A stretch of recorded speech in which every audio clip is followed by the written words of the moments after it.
শ্যামলবাবুর বয়স প্রায় ৮০ ছুঁই ছুঁই। আজ সকালে শ্যামলবাবু খাবার টেবিলে বসে কাপা কাপা হাতে জলের গ্লাসটা তুলতে গেলেন। হঠাৎ হাত থেকে পড়ে গিয়ে কাচের গ্লাসটি ঝনঝন করে ভেঙে গেল।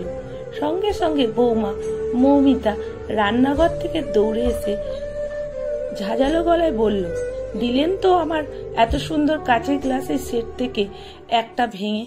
হাত যখন কাঁপে তখন দু হাত দিয়ে ধরলে কি খুব অসুবিধা হতো? আর টেবিলে না বসে নিচে বসেই তো খেতে পারেন। আমার হয়েছে যত জ্বালা। বৌমার এমন রুড়ো গলা শুনে ৮০ বছরের বৃদ্ধ শ্যামলবাবু খুব ভয় পেয়ে গেলেন। বিকেলে ছেলে বিকাশ বাড়ি ঢুকতেই মৌমিতা আবার অভিযোগ করল, তোমার বাবাকে নিয়ে আর পারা যাচ্ছে না। আজ কি হলো জানো? আমার এত শখে কাচের গ্লাসটা ভেঙে ফেলেছে। বিকাশবাবু বললেন, আচ্ছা হোক, একটা কাচের গ্লাস ভেঙেছে বলে এভাবে বলার কিছুই নেই। বয়স হয়েছে মানুষটা। হ্যাঁ, তোমার তো কোনো সময় কিছুই যায় আসে না। তাহলে সব গ্লাসগুলো তোমার বাবাকে দিয়ে দাও, বসে বসে ভেঙে ফেলু। এই বলে মৌমিতা রুম থেকে বেরিয়ে গেলেন। এর কিছুক্ষণ পর শ্যামলবাবু চামচ দিয়ে খেতে গিয়ে খাবার টেবিলের চারিদিকে খাবার ছড়িয়ে নোংরা করেছিলেন, যা দেখে বিকাশবাবু মৌমিতা খুব বিরক্ত হলেন।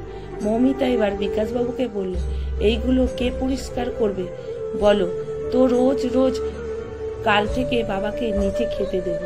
বিকাশবাবুও বললেন, ঠিক আছে, কাল থেকে না হয় বাবাকে নিচে খেতে দিও। বাবা, কাল থেকে তুমি নিচে খেতে বসো। তোমার হাত পা কাঁপছে, টেবিলে বসে তোমার নিশ্চয়ই কষ্ট হচ্ছে, তাই তোমার ভালোর জন্যই বলছি, কাল থেকে তুমি নিচে বসে খাবে। শ্যামলবাবু দুর্লভ স্বরে বললেন, নিচে বসে খাবো খোকা? আমি নিচে বসলে তো তোমার উঠতে পারি না, খুব কষ্ট হয়। চেয়ার টেবিলে বসলে উঠে দাঁড়াতে তাও একটু সহজ হয়।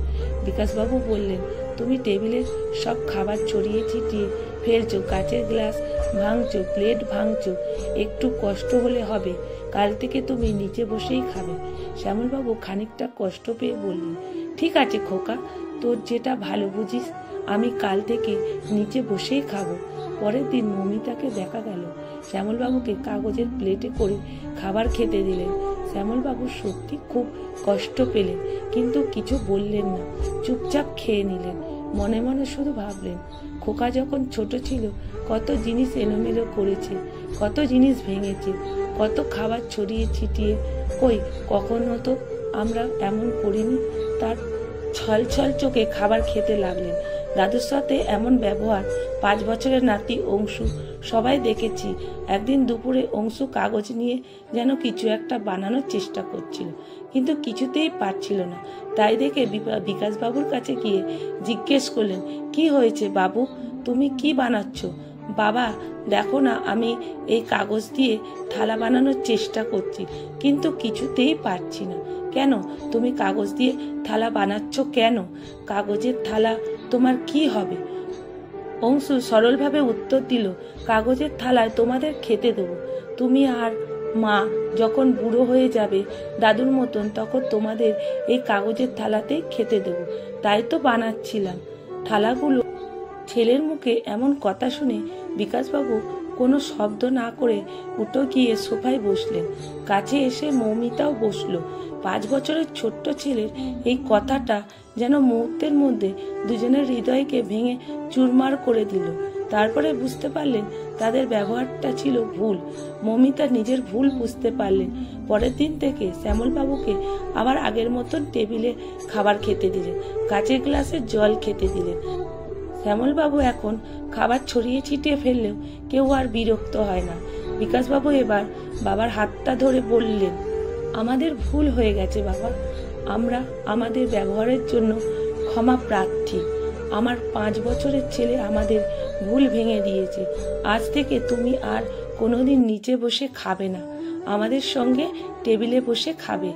আসলে আমরা আমাদের বাবা মা এবং দাদু ঠাকুমার প্রতি কেমন আচরণ করি, আমাদের সন্তানেরা ঠিক সেই আচরণই শিখে নেয়, আর সেই রকম ব্যবহারই ফিরে আসে আমাদের প্রতি।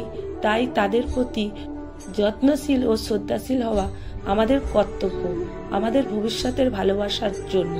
কলমে সুষমা বাগ প্রধান, পাঠে অনিতা ভট্টাচার্য। ভিডিওটা ভালো লাগলে বন্ধুরা প্রচুর